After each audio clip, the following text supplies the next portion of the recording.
O inimigo, ele trabalha para aprisionar.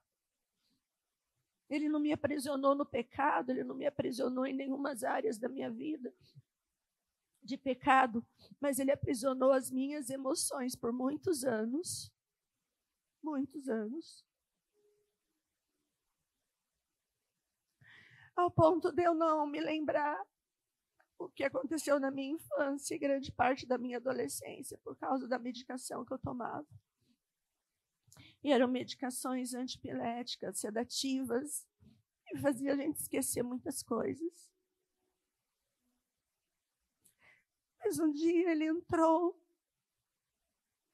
no mercado escravo, onde eu era escrava do inimigo. E com o seu sangue ele me libertou. E nasci com uma sentença de morte sobre a minha vida. A menina não vai ser normal, a menina talvez morra, a menina não vai andar, a menina não vai falar, a menina nasceu com uma lesão cerebral irreversível. Essa menina não vai se desenvolver, essa menina vai vegetar. Mas Deus tem sempre a tropa de elite dele. Ele tem sempre a equipe delta dele. São escondidos. Não querem púlpito, não querem ter nome ou ser estrela, mas querem estar na posição e onde Deus colocou para servir o reino na terra. Nos momentos em que pega o inimigo de surpresa. E minha avó era uma dessas mulheres de linha de frente. Uma profeta do Senhor. Naquela hora, ela cancelou esse diagnóstico médico. E ela me consagrou ao Senhor ali no corredor do hospital de joelhos. Há 58 anos atrás. E o Senhor se alegrou daquele voto. E para a confusão da medicina, até hoje, os neuros veem a minha tomografia de cérebro, minha ressonância magnética de cérebro, e eles ficam olhando, e eles falam, o que é isso aqui? Você não sente nada? Não. Nossa, mas é muito grande. Eu falei para o último médico que viu e falou isso para mim, eu falei assim, doutor, não liga para isso aí não. Jesus já me curou.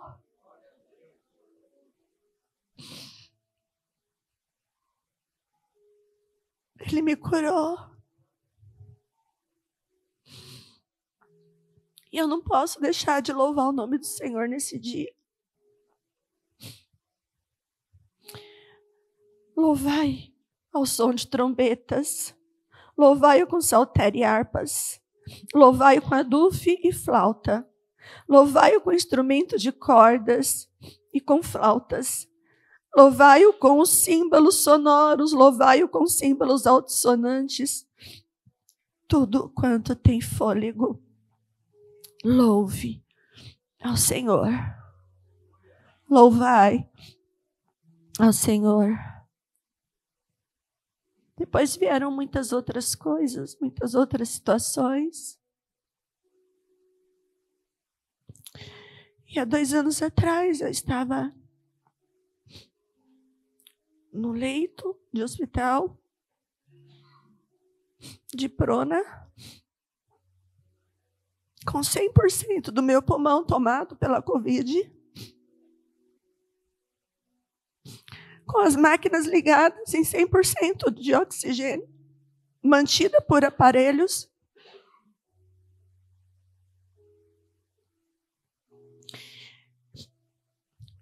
E Deus não permitiu que abrisse tráqueo em mim, porque eu fui ao trono e eu pedi a Ele. Senhor tiver propósito de fazer eu voltar, eu não quero que abram tráqueo em mim. E já tinha passado nos 15 dias de intubação. E o protocolo é abrir tráqueo com 15 dias. Passou 15, 16, 17, 18. E o Senhor trabalhando ali. E o Senhor falou para mim, não vão abrir. Volta em paz. Não vão, o teu Deus disse que não. E aí, para surpresa dos médicos, meu organismo começou a reagir. E mais uma vez o Senhor me tirou da onde o inimigo queria que eu ficasse. E o Senhor bradou na minha vida. E sabe, gente, que o que eu acho maravilhoso e o que eu prezo mais na minha vida é a minha aliança com Deus. Porque eu tendo aliança com Deus, eu sei que Ele está comigo a cada instante. Eu não estou sozinha. Ah, não. E quando querem mexer com alguém que tem aliança com Deus, o trono se levanta e diz não. O trono se levanta e diz, olha, eu já ia abençoar, mas só porque você, inimigo, tentou ousar, agora eu vou abençoar mais ainda. Eu vou fazer o dobro, o triplo, vou fazer muito mais, porque ninguém toca nos meus. Se você tiver que ter alguma prioridade na sua vida, se você tiver que ter algo que você se empenhe noite e dia, se empenhe em manter a sua aliança com Deus. Se empenhe em ser amigo de Deus. Busque andar com Ele, acordar com Ele, ir para o serviço com Ele, falando com Ele, voltar para o serviço falando com Ele, ir para suas aulas falando com Ele, voltar falando com Ele. Ele é Emanuel, Deus presente. Ele não é um Deus que fica no trono e não se importa com o que acontece com a gente. Chame o Senhor para estar 24 horas com você, moldando você.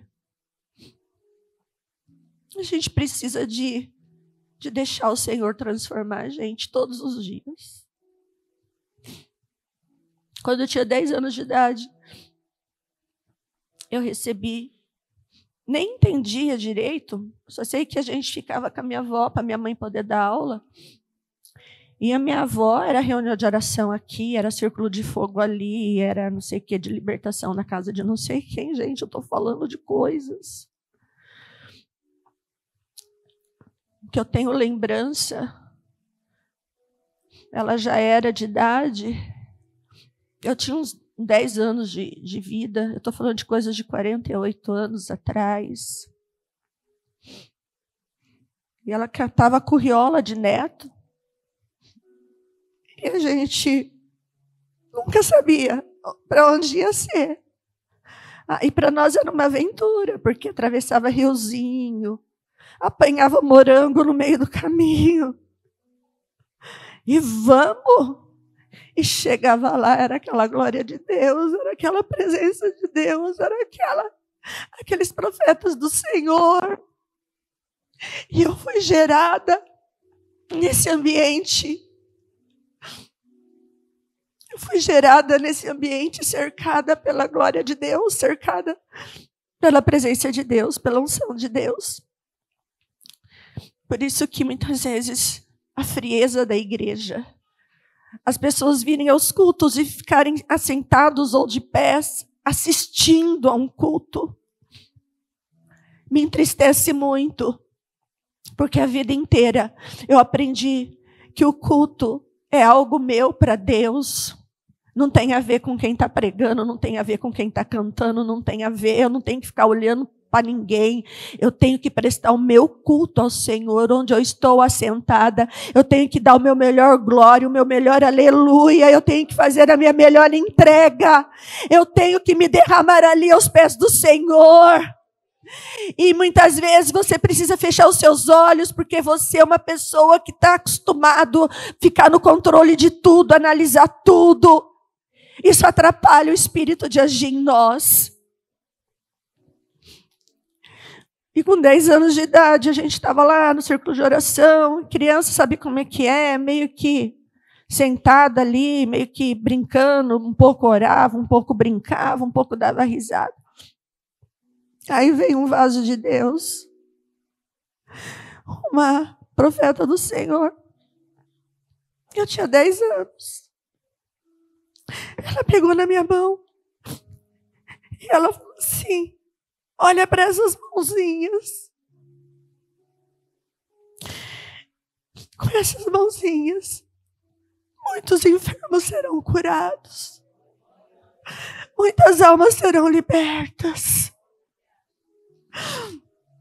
Com essas mãozinhas, Deus vai fazer muito milagre sobre a terra. E na época, eu recebi aquela palavra, porque a gente foi ensinado a temer muito ao Senhor e respeitar muito os profetas. E eu fui crescendo. E sabe onde que o meu ministério começou, a igreja? Com 14 anos. Tocando num culto de tarde da bênção. Ajudando o meu pastor na tarde da bênção. Porque um não podia por causa disso, outro não podia por causa daquilo, outro não podia sendo das quantas. Aí incomodei com aquilo. E eu aprendi a tocar violão e guitarra. Primeiro vem dos meninos da igreja tocando. E depois para pegar mesmo e ajudar o pastor. Falei, Deus, eis-me aqui. Minha mãe comprou violão, pagou umas 3, 4 aulas lá. Ainda não tinha nada a ver com aquilo que eu ia fazer, porque eu nunca toquei por partitura. Sempre foi de ouvido, por cifra. E eu ajudava o meu pastor. E aquelas tardes de bênção mudaram a minha vida. Experiências com Deus não depende de você estar numa banda maravilhosa ou você estar num púlpito alto, num palco. Experiência com Deus é algo que depende só do seu coração estar aberto e disponível para o Senhor. Começou ali, sem luzes, sem nome, sem palco, sem nada. E foi assim que eu aprendi a servir ao meu Deus. Não preciso de púlpito, não preciso de microfone, não preciso de nome, não preciso de nada disso. Eu só quero levar a glória dele, a presença dele por onde eu for. Só isso. E ele conhece o meu coração. E minha vida, quanto mais eu me escondia e falava, não, Senhor, usa outro, põe outro. O Senhor falava para mim, o que eu tenho na sua vida é seu, é para você. E você vai entender cada passo e cada tempo que chegar na sua vida, cada estação que chegar na sua vida, você vai entender e eu vou mostrar para você. E foi assim, e é assim. A minha vida, a minha história. Eu amo bastidores. Amo uma salinha e ministrar cura e libertação lá. Ninguém precisa ficar sabendo. Altar é algo que eu nunca almejei. Algo que eu nunca pedi para o Senhor. Mas o Senhor trabalha como Ele quer, da maneira que Ele quer. E eu louvo a Deus por isso. Então, igreja, louvai ao Senhor. Louvai. Se eu pudesse pedir um presente de aniversário para vocês hoje, eu pediria: ser fiel. Ser fiel a Deus. Ser fiel à sua igreja. Ser fiel aos seus pastores. Ser fiel nos dízimos, nas ofertas do Senhor. Ser fiel, só isso. Ser fiel, se una ao corpo, trabalhe como corpo, trabalhe como igreja. Traga aquilo que está no coração de Deus, a existência para a terra. Se fortaleça na força do Senhor. E seja uma grande unidade em Cristo Jesus, um com os outros. Eu sei que a colheita vai vir. Porque eu e o pastor plantamos isso ao longo da nossa vida. E a colheita é bíblica. A colheita é bíblica. Eu só peço que você continue firme e fiel aonde o Senhor tem te plantado. Produza frutos para o reino. E não se deixe levar pelo engano do inimigo, pelo engano do adversário, que trabalha noite e dia, para tirar eu e você do plano e do propósito de Deus para nós. Sejam fiéis. Tenha uma vida com Deus, que não importa se aqui na terra ninguém reconhece, ninguém te valoriza. E tem tanta gente que fala isso, ninguém me valoriza, ninguém me reconhece, não importa. O meu troféu está lá no céu.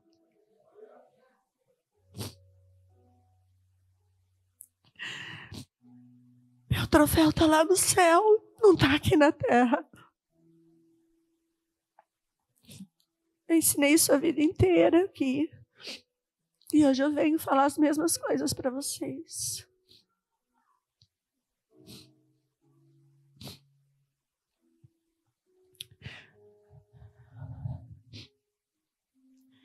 Peço que vocês sejam fiéis nos dízimos e nas ofertas. Nós temos uma catedral para terminar.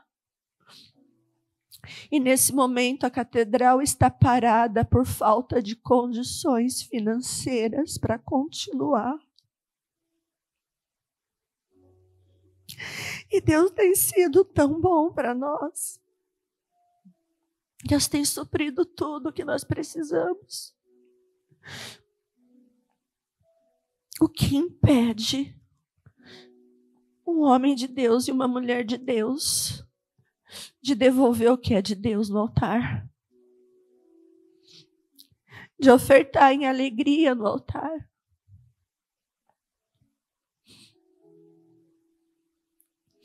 Se cada um fizer a sua parte, nós retomaremos a construção da catedral.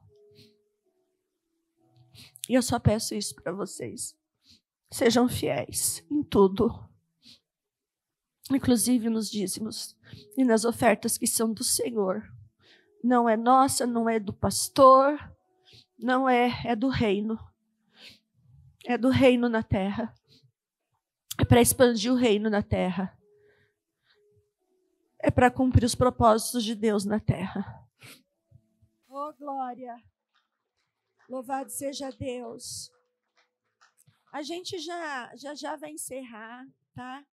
Eu só quero citar algo que nós fizemos aqui ontem.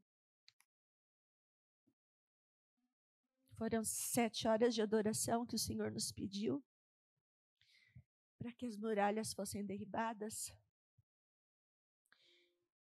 E depois, quando eu estava voltando para minha casa, o Senhor falou assim para mim: eu sou o Senhor que derrubo muralhas que o inimigo colocou para barrar o meu povo de crescer, atrapalhar, de avançar, de conquistar e de pisar na terra prometida.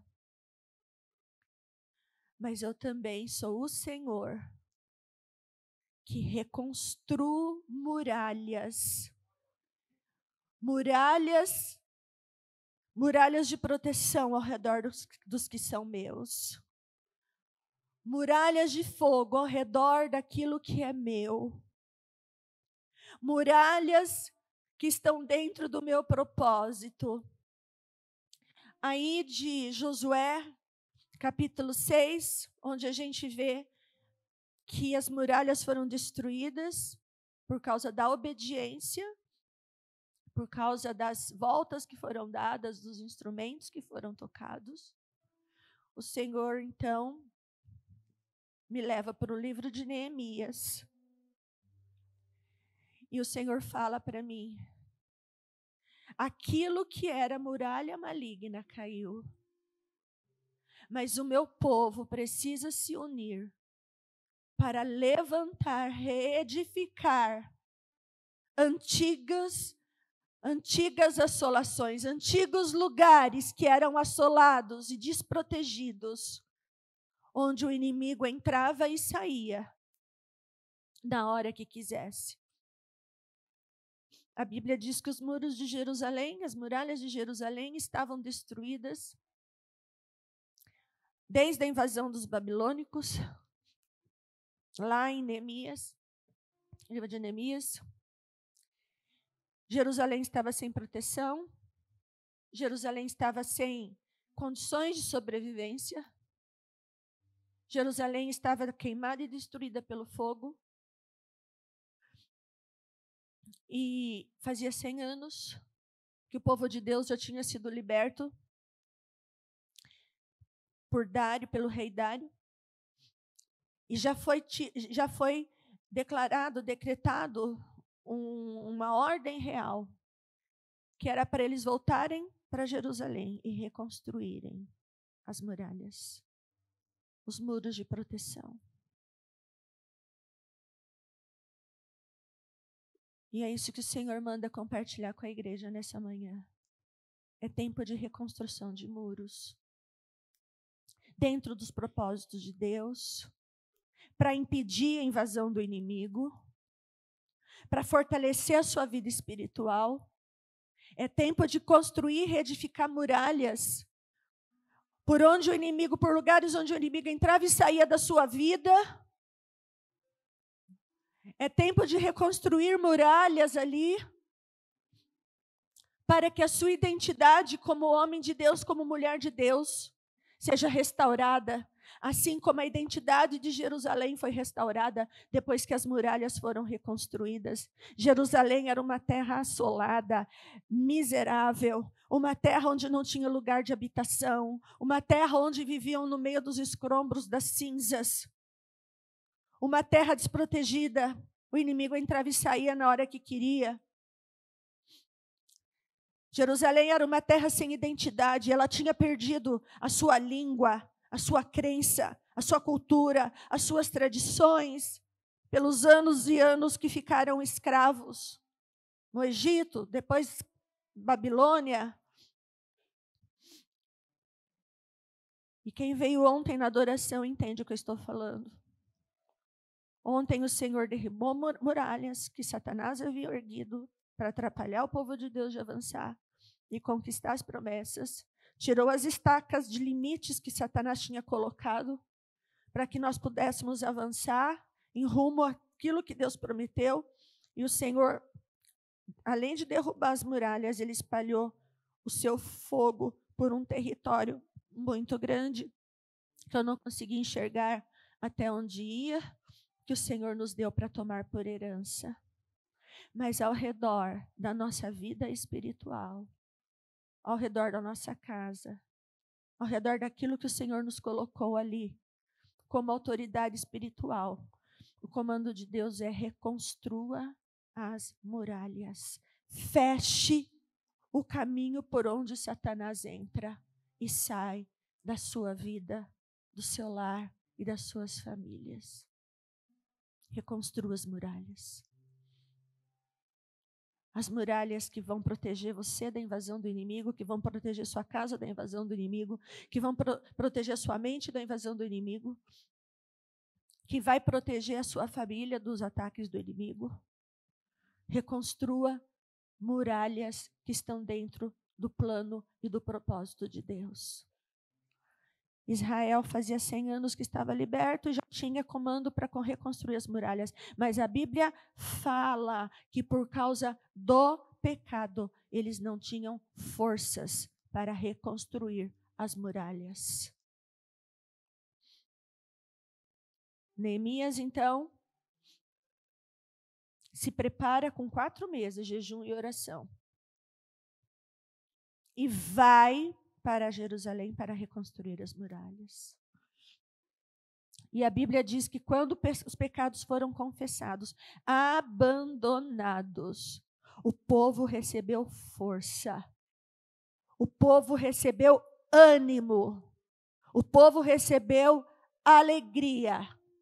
E os muros foram reconstruídos em 52 dias. Algo que fazia centenas de anos que estava destruído. Em 52 dias.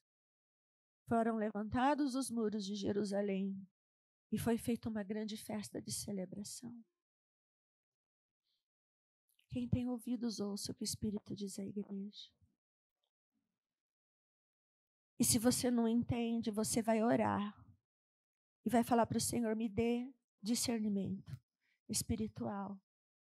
Chega de entender, não tenho nada contra, mas chega de entender de moda, de futebol, de time disso, de lançamento do ano, de isso. Ore para você discernir o mundo espiritual. Ore para você receber o dom do discernimento das coisas espirituais. Porque tudo aqui na terra, para fluir, precisa ser comandado do trono de Deus para a terra. Nada é criado aqui. Nada. Nada. Tudo vem do trono. Para acontecer aqui, tem que romper no mundo espiritual primeiro. Tira o teu foco aqui da terra, tira o teu foco das coisas terrenas. Busque mais a Deus. Busque a unção do Espírito Santo de Deus. E isso significa vir à igreja. Isso significa frequentar os cultos. Isso significa entrar nas campanhas, entrar nos desafios. Isso significa orar, pôr adoração noite e dia na sua casa. Se houver muralhas malignas lá ainda, as muralhas não suportam o som da adoração. Não suportam o som da adoração.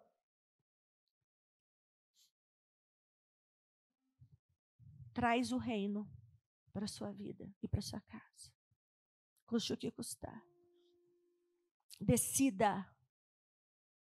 Decida. Vou buscar Deus. Vou ser cheio da presença dEle.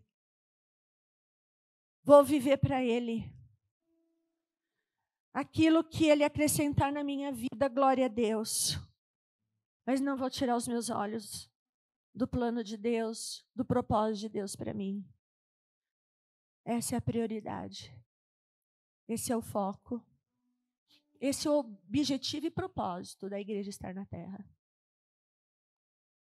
Vamos caminhar junto, igreja. Caminhar em unidade para estabelecer o reino sobre essa cidade, nos 4 cantos dessa cidade.